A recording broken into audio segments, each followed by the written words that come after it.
Okay, shortly after I posted my little live stream there, a gal I've been following on Twitter, Trisha Mosley. She's a detransitioner, sweetheart, you know, but she's been through hell and she occasionally has some death. So yeah, follow her. Send her some good vibes here and there. But she did a video that really sums up the big draw of the trans movement. I touched on a little bit. It's kind of like just the general urge of folks that want to be bigger than a part of something bigger than themselves. They want to be part of a big movement. But this one even touches really the core of what happened. There's certain people. It's like, well, let me just play the video, and we'll come back to it later. Good morning, YouTube. It's Prisha again. I hope you guys are well. I hope everyone is well, but this video is for parents, particularly parents of trans-identifying children, or if you suspect your child has a trans identity, or they're going through it. I wanted to share some of the reasons why your child would want to be trans, or might want to be trans, or adopt a trans identity, and some of the things that provides for them and that the trans community provides for them. Because, humans, even ones who aren't fully developed with their logic, we don't do things that don't do something for us. We're not like completely illogical beings where we do things that only cause us pain and don't bring some relief or some satisfaction, or make us feel good because they help someone else or they solve a problem or something. So we're going to start there. A trans identity is a solution to a problem.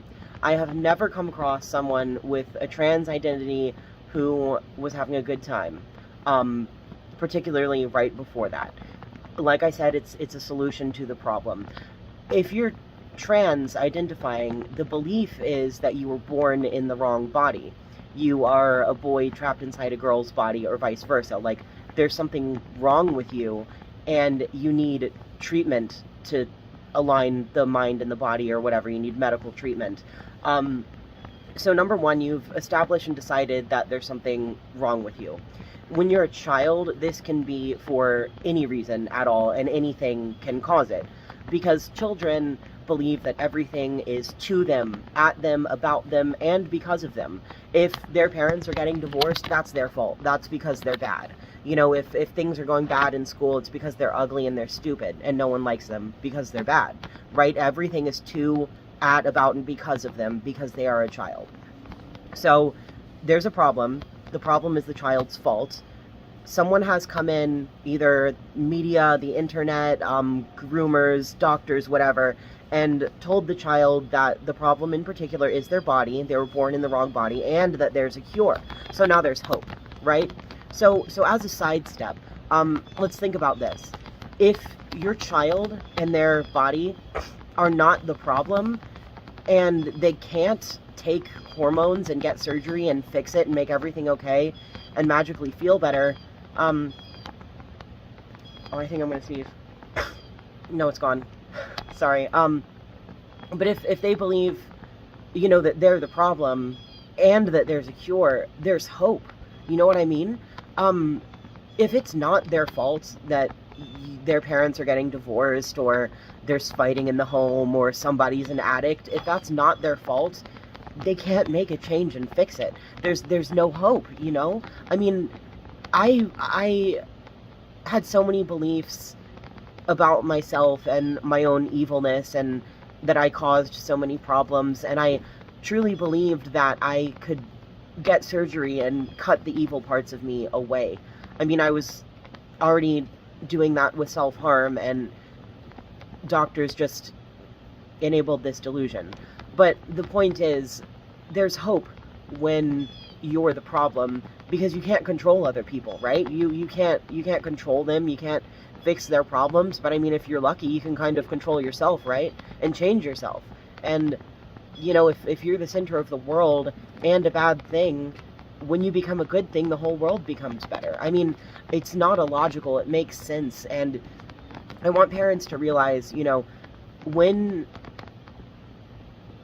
you deny your child's trans identity, even though that's, the right thing to do because it's wrong to affirm a delusion, you are in fact taking something away from them. It's a negative coping mechanism, but it is providing them with comfort, it's providing them with hope.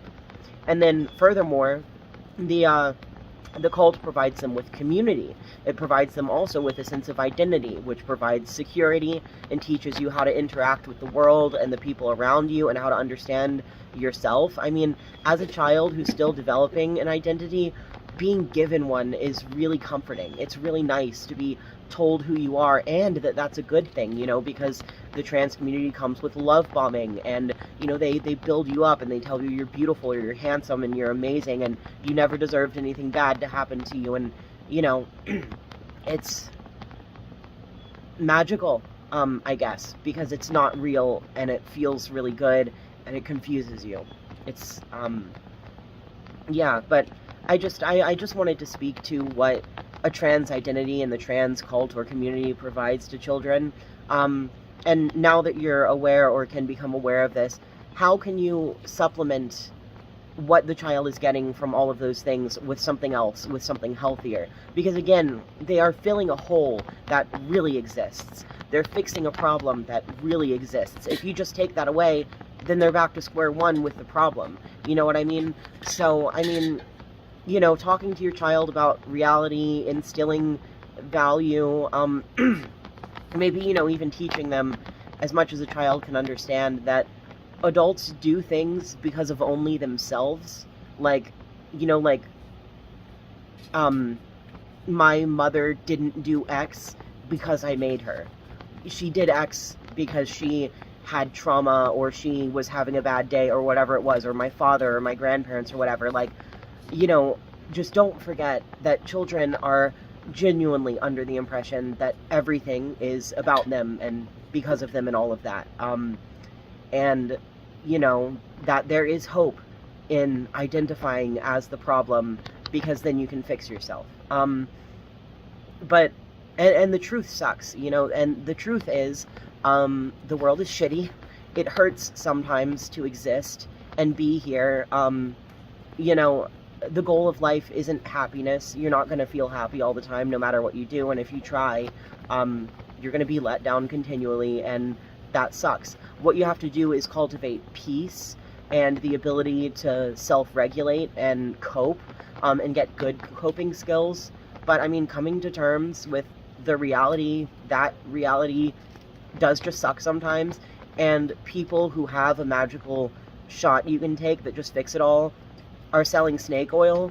That's really hard to come to terms with, and it takes away that false hope. So again, please give your kids something else, encourage them, nurture them, a hobby, a skill, art, a club, a sport, camping, whatever it is. Your kid better than me, of course.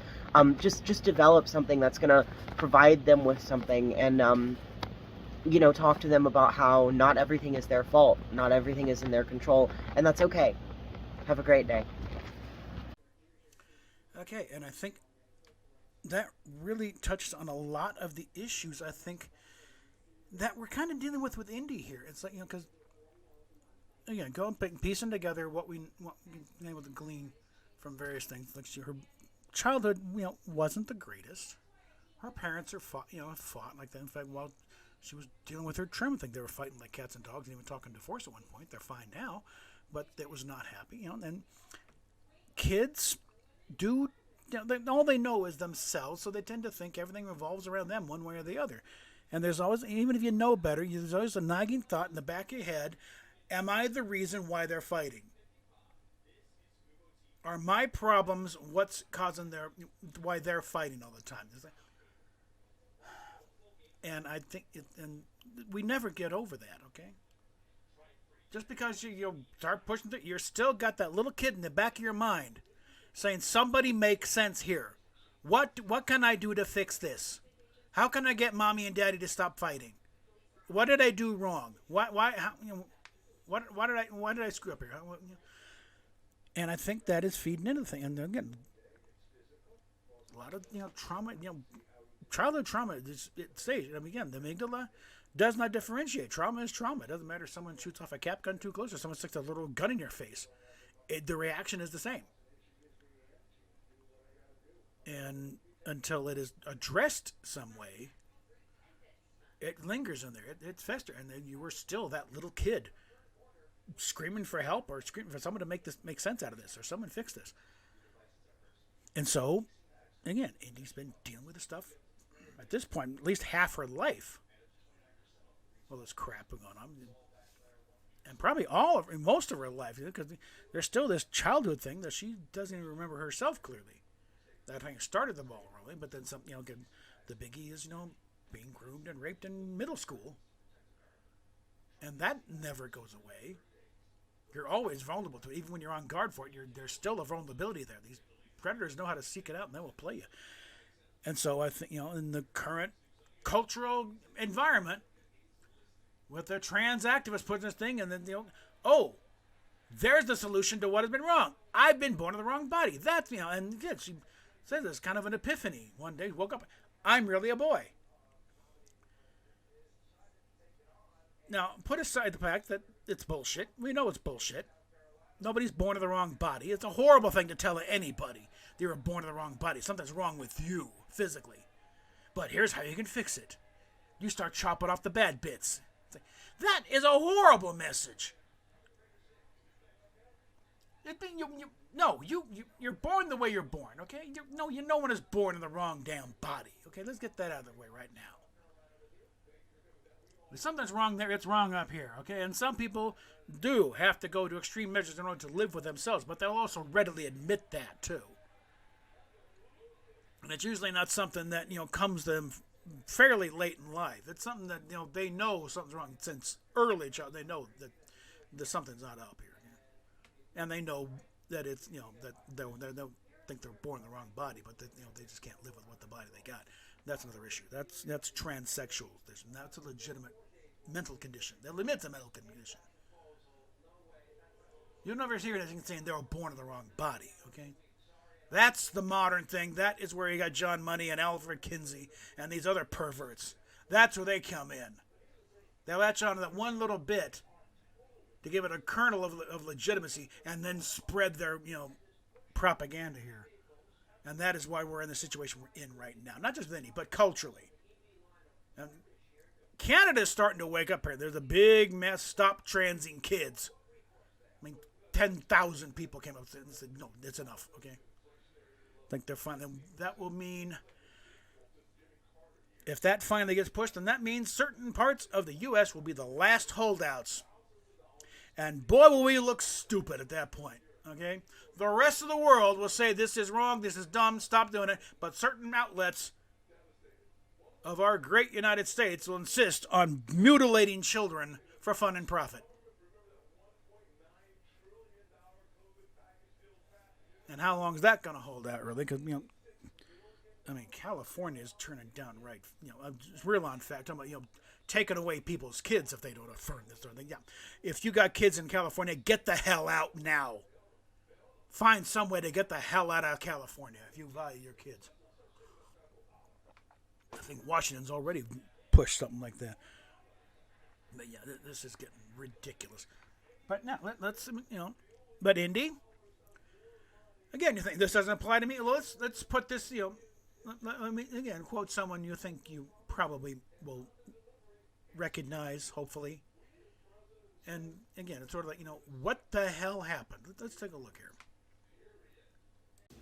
So I found Tumblr, and, I went from being pretty skeptical all the time to just being kind of like beaten down a bit and just wanting to find some comfort and like safety. And Tumblr is definitely a very like safe space. And well, in some ways that was good. In other ways it wasn't. And I don't know, it was,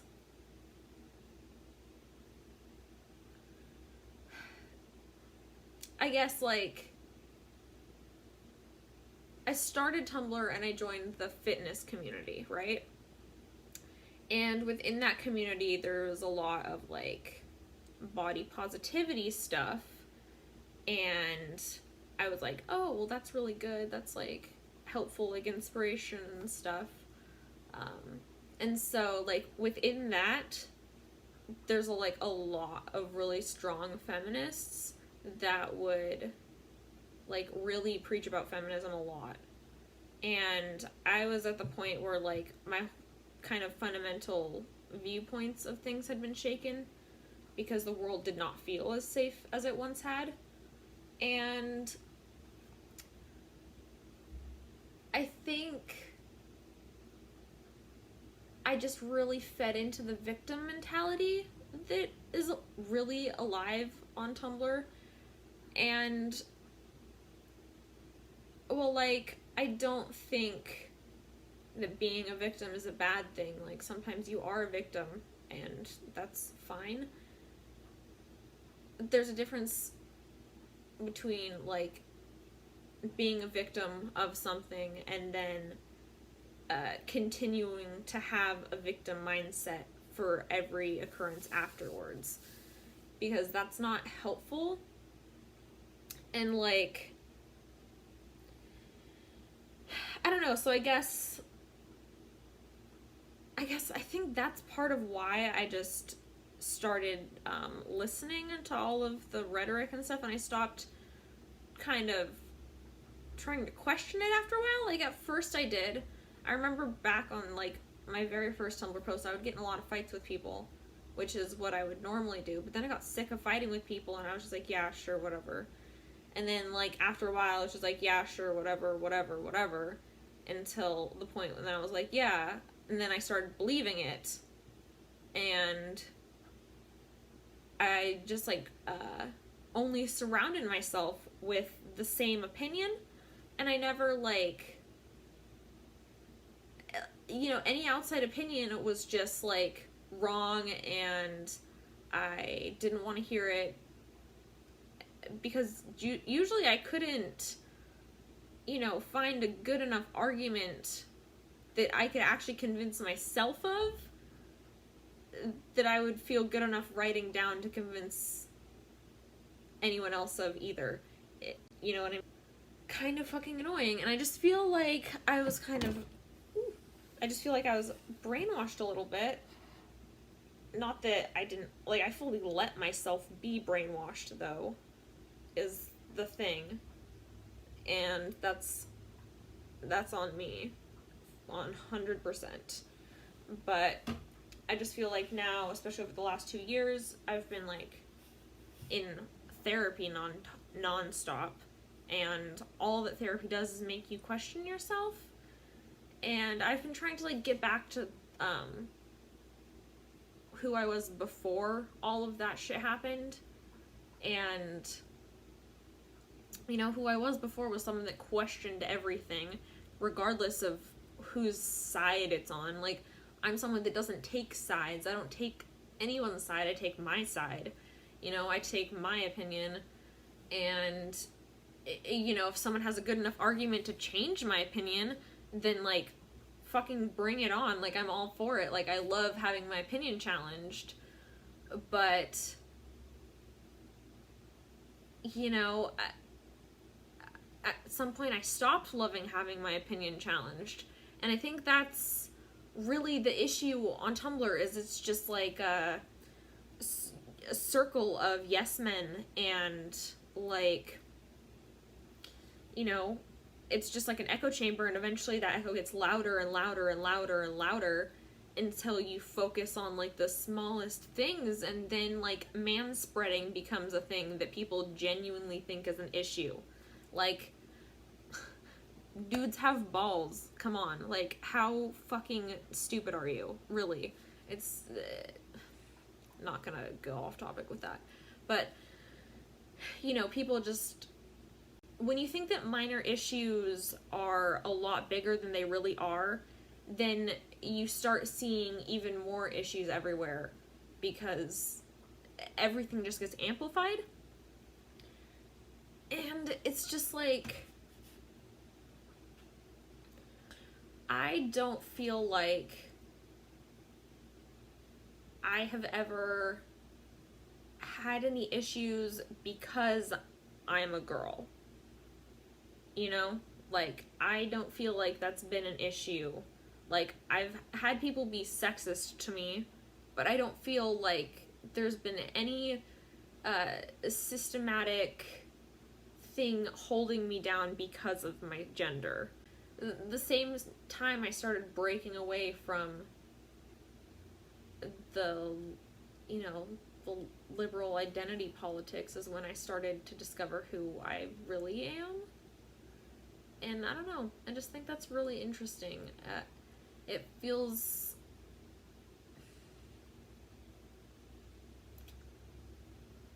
It just feels like such a hostile environment. And I don't think that's healthy for anyone. And yeah, it's not healthy to never have your opinion questioned. Which is why, like, I'm always, well, now, I'm hoping to always try and get everyone else's opinion on what I'm saying, because I want to see if maybe I'm wrong. Like, maybe someone will change my mind and I'll be shown that I'm wrong, and that would be great, you know? I don't know, I could never get fully behind a lot of that shit, and I would just, like, ignore it instead of, like, saying that I disagreed with it. And that's the other thing, is just, like, they cannot handle anyone that fucking disagrees with them. And, like, I love disagreeing with people. So it's, like, hard for me now. And, like, even back then, like, for the most part, I didn't want to have people disagreeing with me, but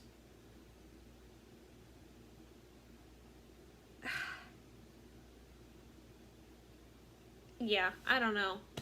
Tumblr had a huge fucking part in why I, like, changed my political views and ideologies so drastically during high school. Because it was, like, the beginning of high school that I joined Tumblr, and then, like, after high school, I was on Tumblr a little bit for the first 2 years or so. But ever since I went to treatment, especially, I mean, like, once I started camming, I stopped caring too much about all these identity politics and all this bullshit that Tumblr likes to make into a big fucking deal. I stopped really focusing on it because I was working and I didn't have time to focus on it, but, you know, now that I've taken a break and I've been able to kind of, like, reacquaint myself with our current political situation, which is a mess, not gonna lie, but, you know, I just feel like there's a lot of more important issues that need to be talked about, and I think that I just think that some of the rhetoric that, especially, like, on Twitter, I see now, like, Twitter's the new Tumblr, honestly. It's getting ridiculous. It's hard to be on there. Like, everything I see is just like, fuck white people, fuck men, fuck cis people, fuck straight people. And it's just like, oh my god, do people not get exhausted hating people all the time like this? Like, do you guys like to challenge your own opinions, or do you like to just listen to stuff that's all the same? Are you guilty of doing that? Because if you are, you should probably try and expand your horizons, because you might be surprised. Because I have been very surprised, and I think it's a good thing to try and hear every side of every story and hear all of the arguments before making a judgment on it. So, yeah. Alright. That's all. Bye, guys. So, are you willing to have the discussion? Are you willing to be proven wrong? I just showed you someone who's been through the stuff you're looking at going through. And pointing very clearly, this is not a good path. Yeah, there's great promise. Oh, this is a solution to your problems. They have all the answers. Their answers are all wrong. That's the problem. And then, never mind the Mistron and Gene doing the love bomb. Just the trans community love bombs the hell out of people. But the second you change your mind, realize maybe I made a mistake, they will come after you like you just kicked everybody's puppy in the head with a combat boot. That shows how loving they are. They will come after you hammer and tong, and so you want to get out of this, Indy. Trust me. Okay. I'm sure we'll discuss this later, but folks, this ain't quite over yet. We may be getting to a middle here, but we ain't there yet. So, talk at you later.